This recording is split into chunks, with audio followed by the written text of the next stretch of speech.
General Dwight D. Eisenhower and his deputy commanders chart the liberation of a lost continent, plan when and where the mighty armies of the United Nations will strike. Today, northern France is that battleground. Into the building of their defense system, the so-called West Wall, the Nazis poured the slave labor of conquered nations. Pictures made by the Germans themselves to impress their satellites with the strength and invincibility of their fortifications.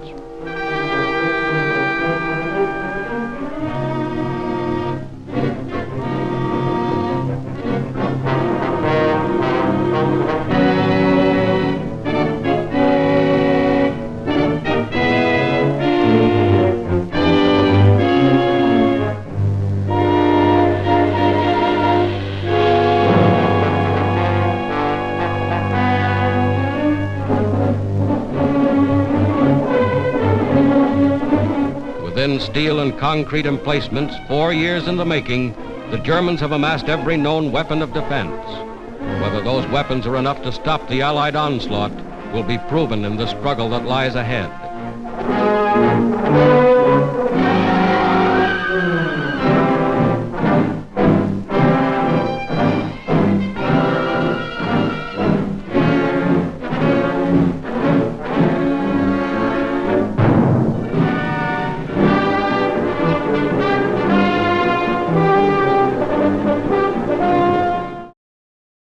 Here is the other side of the channel, Britain, an armed camp bristling with tanks and trucks and guns from the United States and Canada. Here is the fruition of 4 years of planning and production. Here is a glimpse of England as the Allied armies awaited D-Day.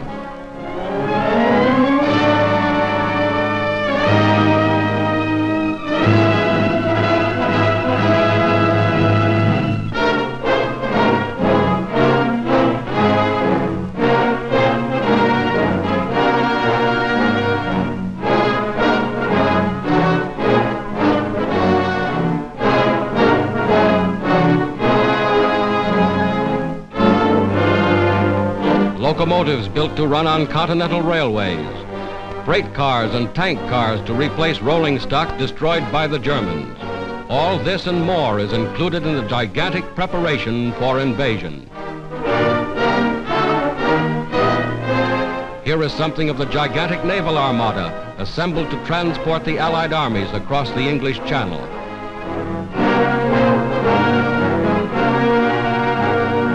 Here is something of the ingenuity of Allied engineers. Assault boats and invasion barges launched directly from the decks of the ships that brought them to England.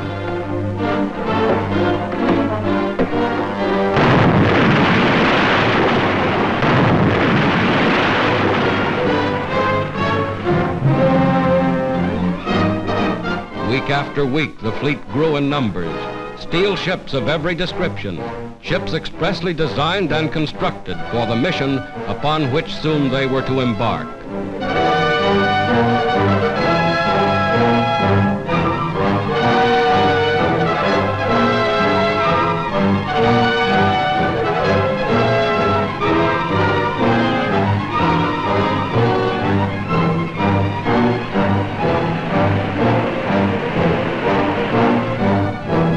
Nothing was left to chance.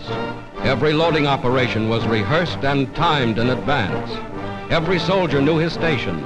Every man knew just where he was to fit into the gigantic pattern. Daily they boarded their ships. For all they knew, they were bound for France or Belgium or wherever their commanders had decided to strike. Every jeep, every tank, every piece of mobile equipment was assigned its place in the grand strategy of attack.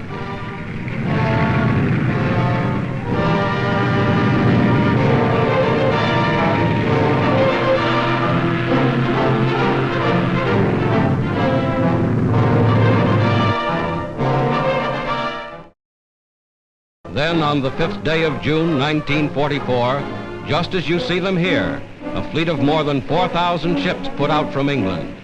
This was D-Day, 4th anniversary of the Battle of Dunkirk, and the Allied armies were striking back.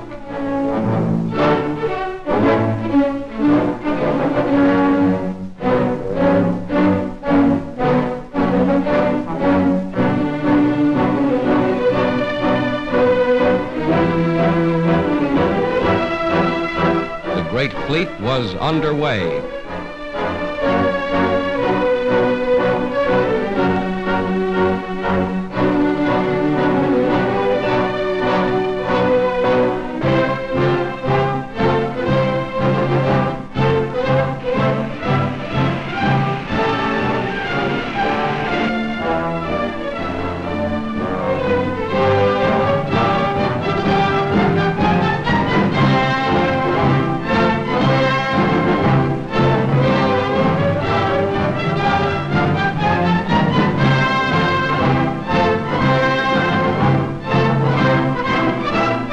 Morning of June 6th, this was the battleground. Fierce fighting around Caen. Vast squadrons of bombers and transports led the way. More than 11,000 planes spearheading the attack. Paratroopers landed in Normandy behind the coastal defenses. Landings made with timing and precision, perfected only through scores of rehearsals like this.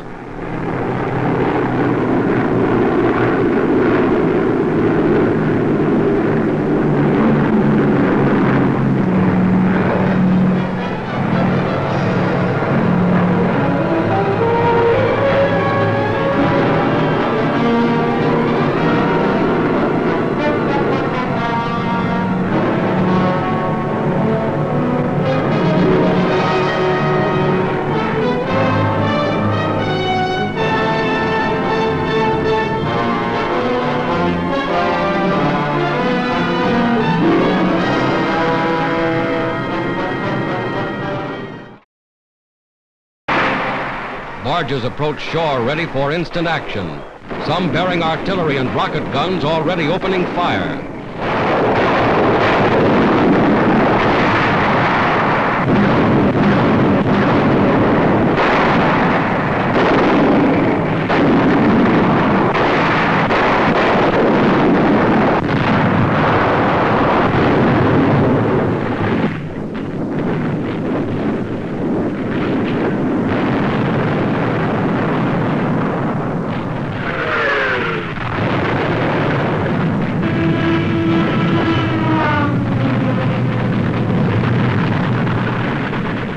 Today, just as in these scenes, the armies of the United Nations have made their first landings on the soil of Western Europe.